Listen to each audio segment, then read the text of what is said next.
Yung iba nga, pagka Semana Santa, pinapahirapan ng sarili, nagpapapako sa krus, nagpipinitensya, dahil ang buong akala nila, yun ang paraan para maging matuwid sila sa harapan ng Diyos. No! Mali-mali. Dahil, kung hindi pa ina ang ginawa ni Kristo, pwede natin gawin. Pero dahil inat na ang ginawa ni Kristo, hindi natin dapat pampahirapan at isakripisyo ang ating mga sarili, katulad ng sakripisyo na ginawa ng ating Panginoong Jesus. Enough na yun. Tama po ba? Kaya nga, praise God! Dahil nabubuhay tayo sa biyaya. Kaya nga marami sa atin, dahil naranasan ng biyaya, nagaupo na lang. Wala nga sakripisyo. Ina-enjoy na lang natin ang worship service. Ina-enjoy na lang natin ang ating pananampalataya. Ewan po ba? Then verse 26, sa pagpapakilala ay aking sinabi ng kanyang katwiran, o 25 pala, rather, na siya nilagay ng Diyos na maging pampalubag loob. Tignan niyo po yung word. Yung pampalubag loob, alam niyo pag sinabi pampalubag loob, yung ikaw ay galit na, ewan po ba? Yung ikaw ay puot na, pero napaglubag ang loob mo dahil sa isang bagay. At si Kristo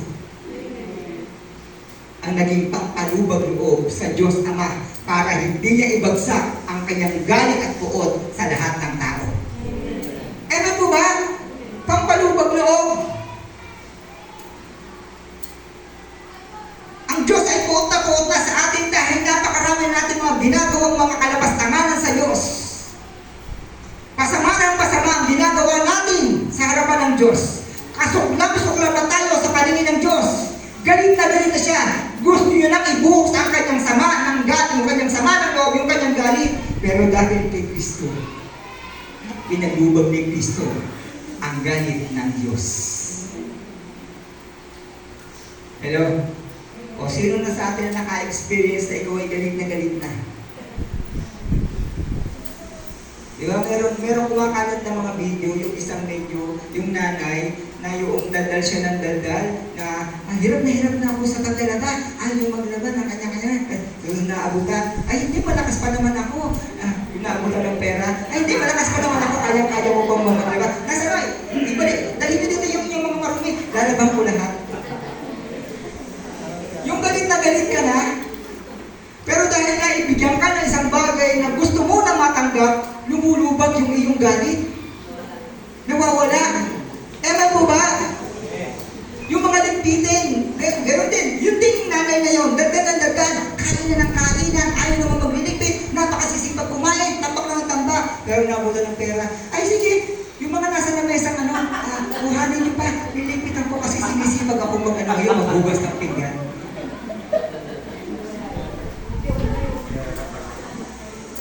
Ang Diyos hindi nangangailangan ng pera. Ang nakapagpalubag loob sa galit sa atin ay ang dugo ni Kristo. Alam mo ba? Yung sakripisyo ni Kristo ang nagpalubag loob sa galit ng Diyos Ama. Alam mo ba? Kaya nga, yung mga walang pananampalataya, ibigay man nila ng buo ang kanilang kayamanan sa Diyos, hindi yung kailangan ng Diyos. Ang kailangan ng Diyos, yung sumampalataya ang tao sa dugo ni Kristo sa kanyang kamatayan at muling pagkabuhay. At dahil doon, maglulubag ang galit ng Diyos sa taong makasalanan. Amen po ba?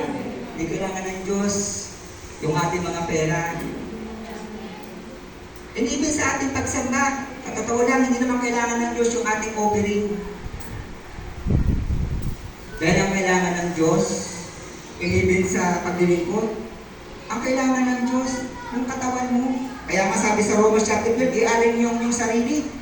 Sarili ang gusto ng Diyos sa bawat isa sa atin. Kaya mga Kristyano, to God be all the glory talaga.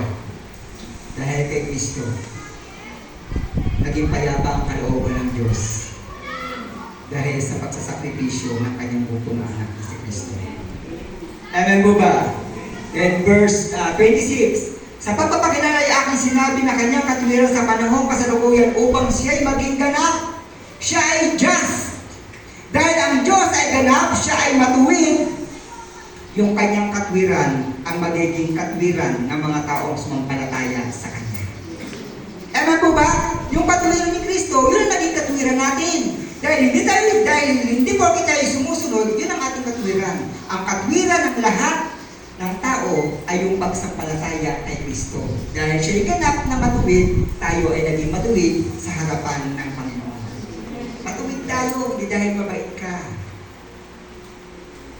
Naging matuwid ka dahil hindi ka naglilingkod ka sa Kanya, hindi. Naging matuwid tayo sa harapan ng Diyos dahil siya ay matuwid.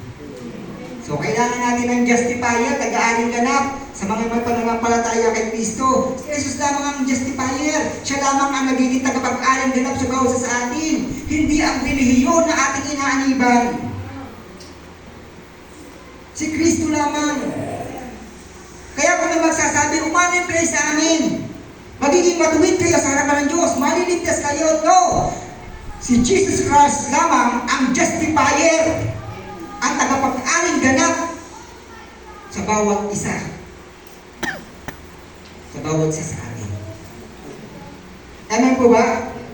Siya lamang yung perfect na justifier. Walang sino man sa atin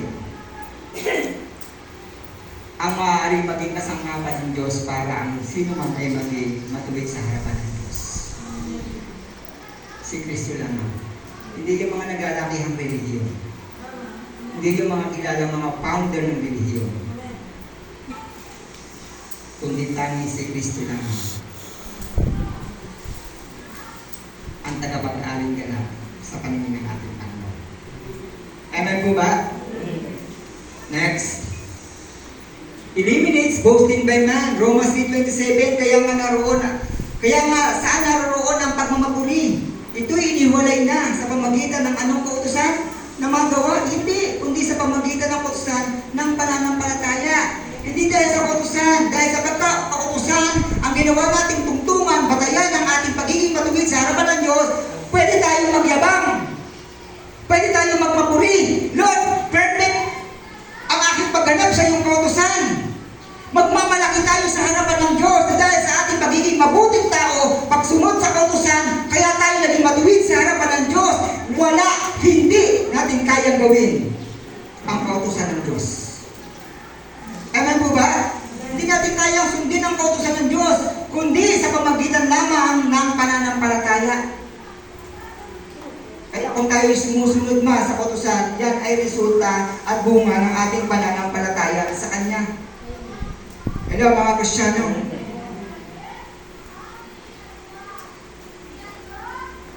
Meron na po bang bunga ang ating pananampalataya? Meron na po ba yung bunga? O tag-araw ngayon, alam niyo na ibig kong sabihin, pag tag-araw, maraming bunga, araw. Hindi yan yung bunga na hinahanap ng Diyos. Yung bunga ng pananampalataya. Meron na po ba yung bunga? Sa inyo sarili, makikita naman natin kung yung ating pananampalataya ay may resulta na, meron ng bunga. Amen po ba? At kayo at ang Diyos, ang tanging nakakaalam niyan kung yan ay may mga tunay na bunga. Hello mga Kristiyano. Kaya nga pagdating sa bunga, usaping bunga, talagang personal mong ikaw lamang ang makakapagsabi na ikaw ay may tunay na bunga.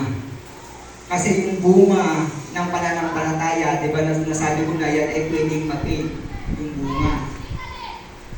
Naniniwala kayo, pwede yung mapeke yung bunga. Pwede kang maglingkod kung wala kang pananampalataya. Kasi pwede ka lang magmagaling.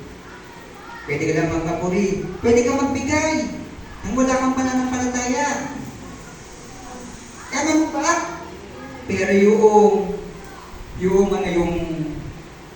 fruit of the Holy Spirit, hindi yan mapepeke. Yung bunga ng banal na Espiritu.